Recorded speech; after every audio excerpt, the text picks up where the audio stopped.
अपने घर वालों के लाख मना करने के बावजूद सुलेखा ने आकाश से शादी की थी। आकाश एक गरीब लड़का था और सुलेखा अमीर घर की बेटी। कॉलेज में दोनों एक दूसरे से मिले थे। आकाश दिल का बहुत अच्छा था और यही बात सुलेखा को अच्छी लगी थी। शादी के पहले आकाश ने सुलेखा से कहा था, देखो सुलेखा, तुम अमीर घर की बेटी हो और मैं ठहरा मजदूर का बेटा। ये समाज हमें स्वीकार नहीं करेगा। मैं समाज की परवाह नहीं करती आकाश, मैं तुमसे प्यार करती हूँ और तुम्ही से शादी करूँगी। ठीक है, अगर तुमने सोच ही लिया है तो कर लेते हैं शादी। मैं केवल इतना बोलना चाहूँगा कि मेरी माँ तुम्हें कभी भी अपनी माँ की कमी महसूस नहीं होने देगी। ये बोलकर आकाश ने सुलेखा को गले लगा लिया। अगले ही दिन भागकर सुलेखा ने एक मंदिर में आकाश से शादी कर ली। शादी की खबर जब सुलेखा के घर पहुंची तो उसकी माँ जानकी गुस्से में बोली, ये बेवकूफ लड़की गरीब के साथ भाग गई। ठीक है, मैं भी देखती हूँ कब तक उस गरीब खाने में रहती है। 2 महीने में भाग नहीं आई तो मेरा नाम बदल कर रख देना। जानकी के 3 बेटे थे, उनमें से 2 बहुत खुश हो गए। बड़े बेटे महेश ने उसके भाई अमित से कहा, भाई अच्छा हुआ कि बहन भाग गई। अब इस प्रॉपर्टी का 3 हिस्सा नहीं करना पड़ेगा। सही कहा भैया, मैं तो चाहूँगा कि वो ना लौटे। महेश और अमित दोनों की शादी हो चुकी थी। दोनों की बीवियां अमीर खानदान से थी। वो दोनों भी बहुत खुश हो गए, लेकिन जानकी का छोटा बेटा अनुज दुखी था। वो अपनी बहन से बहुत प्यार करता था और वो दिल का भी बहुत अच्छा था। वहाँ सुलेखा ससुराल पहुँची। ससुराल में उसकी सास बिमला, ससुर राधेश्याम और ननद पायल सुलेखा को पाकर बेहद खुश हुए। आओ बहू, आज इस घर में रोशनी आई है। स्वयं लक्ष्मी आई है घर में। भाभी, इस गरीब खाने में रह लोगी ना?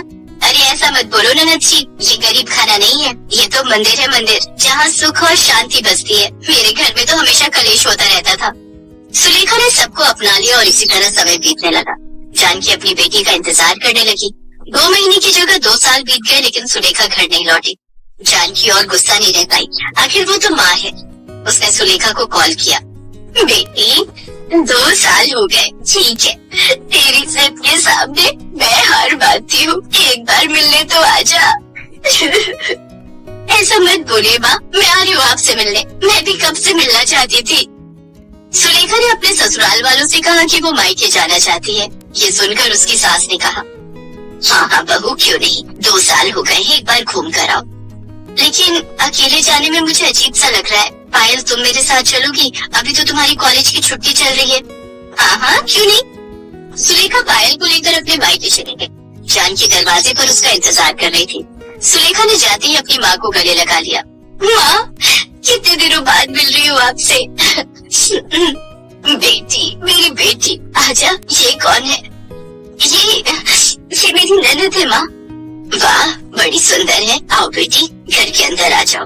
अपनी बहन को देखकर अनुज दौड़ते हुए वहाँ आ गया। अरे बहन, तो कब आई? अभी अभी आई हूँ अनुज भैया।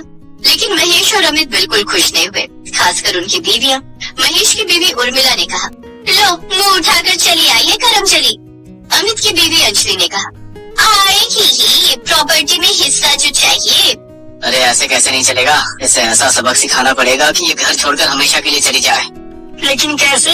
माँ हम पर गुस्सा हो गई तो हम सबको प्रॉपर्टी से बेदखल कर देगी। दिमाग लगाना पड़ेगा। वो सब आप हम दोनों जेठानी देवरानी पर छोड़ दीजिए, जो करना है हम करेंगे।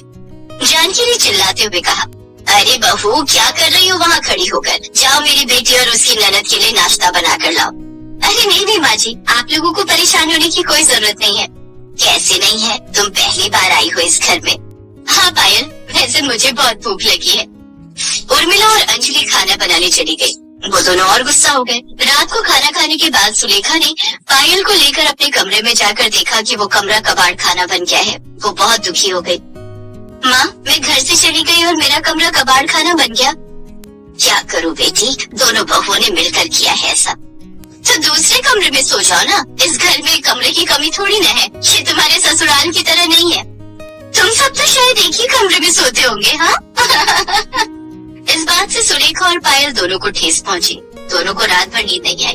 पायल रात को उठकर बालकनी में गई तो देखा वहाँ अनुज पहले से ही खड़ा हुआ है। अरे आइए, नींद नहीं आ रही है क्या? नहीं, वो असल में मुझे अमीर लोगों के जैसे पलंग पर सोने की आदत नहीं है ना। भाभीयों के ताने से बुरा मान गई क्या? वो तो है ही गवार, मैं वैसा नहीं हूँ। अच्छा, तो कैसे हैं आप? दोनों बात करने लगे। दोनों के बीच में एक प्यार का रिश्ता बन गया। अगले दिन खाना खाने के बाद अंजलि ने सुलेखा से कहा, अरे सुलेखा, बर्तन बहुत हो गए आज, जरा मांज कर दो ना, तुम्हें तो बर्तन मांजने की आदत होगी। सुलेखा बर्तन मांजने लग गई। पायल भी मदद करने लगी। दोनों भाभियां सुलेखा और पायल से सारा काम करवाने लगी और खुद मजे लेने लगी। कैसे नौकरानियों की तरह काम करवा रही हूँ इनसे। लेकिन इससे क्या होगा? जो करना है जल्दी करो, नहीं तो दोनों हमेशा के लिए यहीं बस जाएंगे। उर्मिला और अंजलि ने एक प्लान बनाया। जानकी अपनी अलमारी की चाबी कहीं भी रख देती थी। दोपहर को अंजलि ने चाबी ली और जानकी की अलमारी से गहने चुराकर सुलेखा और पायल के कमरे में बिस्तर के नीचे रख दिया। कुछ गहने अपने पास भी रख लिए। उन्होंने सोचा सारा दोष तो सुलेखा और पायल पर जाएगा, बीच में उनके पास कुछ गहने आ जाएंगे, और उन्होंने जानकी की अलमारी को खुला छोड़ दिया। जानकी ने जब ये देखा तो घर में हल्ला मच गया। अरे कहाँ गए मेरे गहने? 10 लाख रुपए के गहने थे, कहाँ गए सब? सब लोग वहाँ गए। अंजलि ने कहा, घर में गरीब घर की चोरनी आई है, उसी ने लिए होंगे। नहीं नहीं भाभी, मैं माँ के गहने क्यों लूंगी? गरीब घर में रह रहकर चोर बन गई हो इसीलिए। नहीं, हम गरीब हो सकते हैं लेकिन चोर नहीं है। वो तो दोनों का कमरा चेक करने के बाद पता चल ही जाएगा। चलो सब लोग। सुलेखा और पायल के कमरे में जाकर अंजलि बिस्तर के नीचे से गहने निकाल लाई। ये देखिए माँ जी, मैंने कहा था ना यही है असली चोर। क्या बेटी तू इस हद तक गिर चुकी है? नहीं माँ, मैंने चोरी नहीं की, मुझे चोर मत बोलिए। तो फिर तेरे बिस्तर के नीचे गहने क्या अपने आप चले आए? सभी वहाँ अनुज आया और बोला, नहीं, अपने आप क्यों आएंगे? ये दोनों भाभी लाई है गहने। क्या मतलब है तुम्हारा? है? झूठ मत बोलो। मेरे पास प्रमाण है, ये देखिए माँ। अनुज ने अपना फोन निकाला और एक वीडियो दिखाया।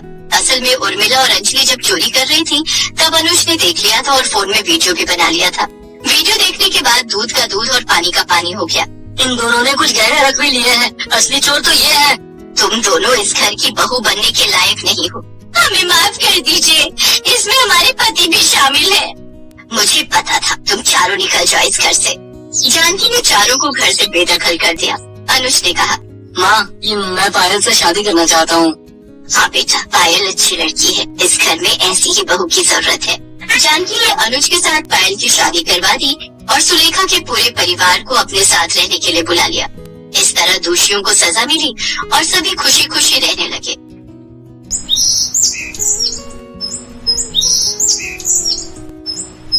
भाग्यश्री मंदिर में बैठकर शिव जी की मूर्ति के सामने प्रार्थना कर रही है और शिव जी का भजन गा रही है। ओम नमः शिवाय, ओम नमः शिवाय, हर हर भोले नमः शिवाय। ओम नमः शिवाय, ओम नमः शिवाय, हर हर भोले नमः शिवाय। हे शिव जी, मुझे आपसे कुछ नहीं चाहिए, बस आप अपना ख्याल रखना। ये सुनकर मंदिर के पंडित जी उसके पास आकर कहते हैं, बेटी, शिव जी से सभी हमेशा अपने लिए कुछ ना कुछ मांगते हैं। कोई पैसा मांगता है तो कोई बड़ा घर तो कोई गाड़ी। तुम पहली हो जिसने उनका हाल पूछा है। पंडित जी, मुझे पैसे नहीं चाहिए, शिव जी मेरे पिता की तरह है, मैं अपने पिता से उनका हाल ही पूछूंगी ना। वाह बेटी वाह, तुम्हारी सोच से मैं मुग्ध हो गया।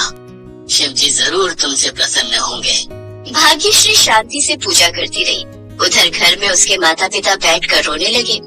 हाय, मेरी बेटी का क्या होगा? उसके 18 साल के होने में कुछ ही दिन बचे हैं। भगवान पर भरोसा रखो जानकी, वो सब ठीक कर देंगे। क्या ठीक करेंगे? होनी को कोई टाल नहीं सकता, उस साधु ने तो यही बताया था। हाँ, बताया था कि हमारी बेटी की 18 साल की उम्र में देहांत होने वाली है, लेकिन पहले उसे 18 साल का होने तो दो। मुझे तो लगता है कि उस साधु की बातों में सच्चाई नहीं है। जानकी फिर भी रोती रही। असल में जानकी को बच्चा नहीं हो रहा था। आसपास के लोग जानकी को पांच पांच कहकर चिढ़ाते थे। अरे पांच औरत, यहाँ क्यों आई है?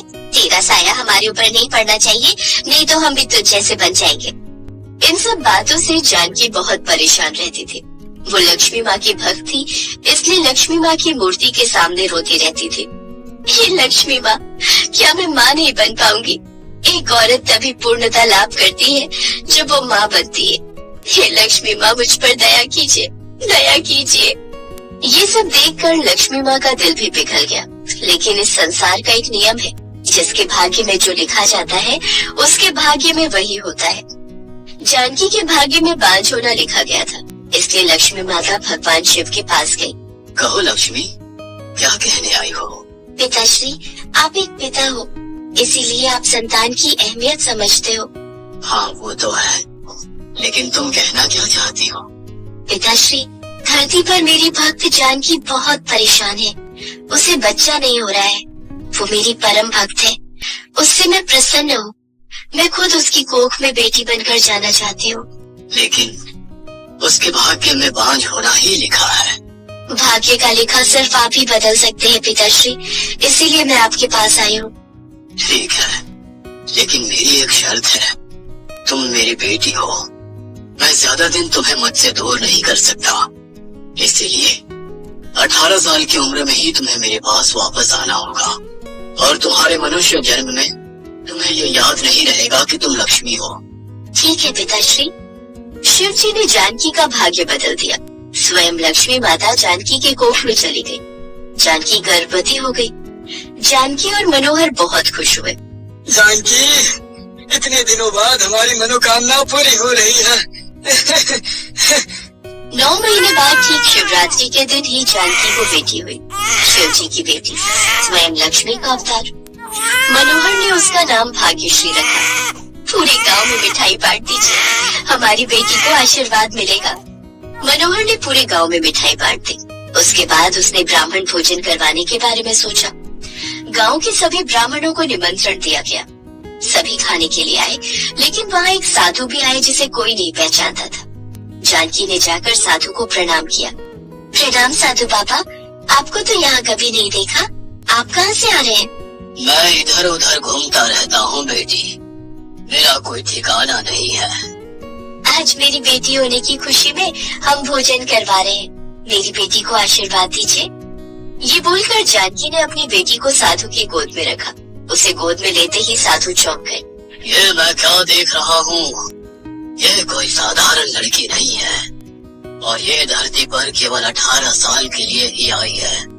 मतलब 18 साल की उम्र में ही इसकी मौत हो जाएगी, यही लिखा गया है। इसे कोई टाल नहीं सकता, होने को कोई टाल नहीं सकता। ये सुनकर सभी चौंक गए। जानकी रोने लग गई। सभी ने उससे कहा कि साधु की बात झूठी है, लेकिन जानकी के मन में डर बना रहा। भाग्यश्री बड़ी होने लगी और वो शिव जी की भक्त बन गई। मेले से शिव जी की एक छोटी सी मूर्ति खरीदकर वो घर ले आई और रोज उस मूर्ति के सामने बैठकर पूजा करने लगी। हे शिव जी, आप ठीक तो है ना? पता नहीं मुझे ऐसा क्यों लगता है कि आप मेरे अपने हो। मैं आपकी बेटी हूँ। मैं शिव जी की बेटी हूँ। ओम नमः शिवाय। स्वर्ग से शिव जी सब कुछ देखने लगे। पार्वती जी ने शिव जी से कहा, लक्ष्मी यहाँ का सब कुछ भूल तो गई है, लेकिन उसके मन में कहीं न कहीं आप बसे हुए। ये तो गई, आखिरकार मेरी बेटी है। उसे मैं ज्यादा दिन धरती पर नहीं रख सकता। बस जल्दी से 18 साल बीत जाए। उधर धरती पर जानकी हमेशा भाग्यश्री को अपने पास रखने लगी।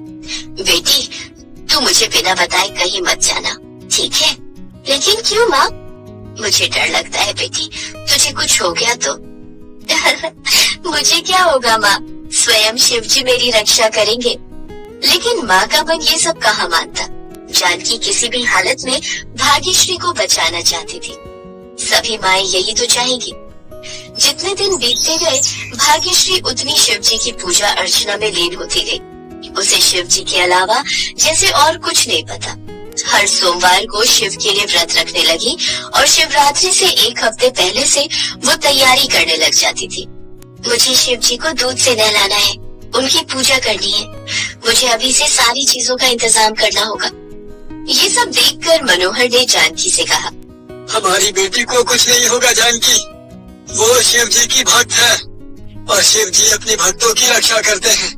जो भी हो, मुझे बहुत डर लगता है। अगर सच में उस साधु की बात सच निकली तो। ऐसे ही 17.5 साल बीत गए। भाग्यश्री 17.5 साल की हो गई। जानकी को डर ने पूरी तरह काबू कर लिया। वो हमेशा डरी डरी सी रहने लगी। भाग्यश्री ने ज्यादातर समय शिव जी के मंदिर में ही गुजारना शुरू किया। जानकी ने भाग्यश्री से कहा, बेटी, मेरे साथ भी कुछ समय बिताया कर। माँ, मुझे मंदिर में रहना अच्छा लगता है, शिव जी की सेवा करना अच्छा लगता है। भाग्यश्री मंदिर में ही पूरा दिन बिताने लगी। ऐसे कुछ और दिन बीतते गए। भाग्यश्री के 18 साल होने में और 1 हफ्ता बचा था। इसका मतलब उसके जाने का वक्त आ गया था। शिवरात्रि में भी एक हफ्ता ही बचा था। जानकी हर रोज रोने लगी। स्वर्ग से माँ पार्वती ने ये देखा और उन्होंने शिव जी से कहा, हे शिव जी, जानकी भी तो एक माँ है और भाग्यश्री उसकी बेटी है। भला एक माँ से उसकी बेटी दूर हो जाएगी तो उसके मन को कितना दुख पहुँचेगा। मैं जानता हूँ पार्वती, लेकिन लक्ष्मी भी तो हमारी बेटी है। हाँ, लेकिन दूसरा कोई रास्ता नहीं है क्या जिससे हमारी लक्ष्मी भी हमारे पास आ जाए और जानकी की बेटी भी उसके पास रहे? ये तो असंभव है। असंभव को संभव करना ही तो आपका काम है। आप चाहे तो कुछ भी कर सकते हैं। हे भोलेनाथ, जरा इस बात को अपने जहन में रखिएगा। ये सुनकर भोलेनाथ भी चिंता में पड़ गए। उधर धरती पर भाग्यश्री शिवरात्रि की तैयारी करने में लग गई और शिवरात्रि का दिन आ गया। आज भाग्यश्री भी 18 साल की हो गई। जानकी ने उसे गले से लगा लिया और रोने लगी। बेटी, तू मुझे छोड़कर मत जा। बेटी, तू मेरे पास ही रह। माँ, आप चिंता क्यों कर रहे हो? मैं तो आपके पास ही हूँ और रहूंगी भी। भाग्यश्री दूध लेकर शिव जी के मंदिर में पहुँच गई। जानकी और मनोहर भी उसके साथ वहाँ गए। जानकी का रोना बंद ही नहीं हो रहा था। मनोहर के मन में भी डर कायम था। भाग्यश्री शिव जी का नाम लेकर शिवलिंग पर दूध डाल ही रही थी कि इतने में उसे चक्कर आ गया। वो गिर पड़ी। जानकी और मनोहर दौड़ कर गए। क्या हुआ तुझे बेटी? क्या हुआ? आंखें खोल बेटी, आंखें खोल। बेटी, हमें छोड़कर मत जा, हमें छोड़कर मत जा। भाग्यश्री के शरीर से लक्ष्मी जी निकलकर स्वर्ग में पहुँच गई। नमस्ते पिताजी, मैं वापस आ गई हूँ आपके पास। लेकिन तुम्हारा मन उतरा हुआ क्यों है? तुम खुश नहीं लग रही हो। कैसे खुश रहूं पिताजी? एक माँ ने अपनी बेटी को खोया है। उसकी बेटी अगर जिंदा होती तो कितना अच्छा होता। माता पार्वती ने भी शिव जी को यही बताया था। उधर धरती पर जानकी ने रोते हुए दूध का घड़ा अपने हाथ में उठा लिया और शिवलिंग पर दूध डालने लगी। हे शिव जी, आज आपकी परीक्षा है। क्या आप निर्दयी हो? क्या आप अपनी भक्त की जान वापस नहीं देंगे? क्या आप एक माँ से उसकी बेटी को छीन लेंगे? आप खुद भी तो एक पिता है। आप ये नहीं कर सकते शिव जी। मुझे मेरी बेटी लौटा दीजिए। मेरी बेटी लौटा दीजिए मुझे। ये सब देखकर शिव जी का मन भी पिघल गया। उन्होंने लक्ष्मी से कहा, नहीं, मैं खुद एक पिता होकर एक माँ से उसकी बेटी को नहीं छीन सकता। ठीक है बेटी, तू जा और आज से 70 साल बाद मेरे पास लौट आना। जा बेटी, तू जा। शिव जी ने फिर से माता लक्ष्मी को भाग्यश्री के शरीर में भेज दिया। भाग्यश्री जिंदा हो गई। चारों तरफ शिव जी की जय जयकार होने लगी। भाग्यश्री को सभी शिव जी की बेटी कहकर पुकारने लगे। जानकी और मनोहर को अपनी बेटी वापस मिल गई और ऐसे ही शिव जी की कृपा से सभी खुशी से रहने लगे। तो दोस्तों, कहानी अच्छी लगे तो वीडियो को लाइक और चैनल को सब्सक्राइब करें। मिलते हैं अपने नेक्स्ट वीडियो में, तब तक के लिए बाय बाय, टेक केयर।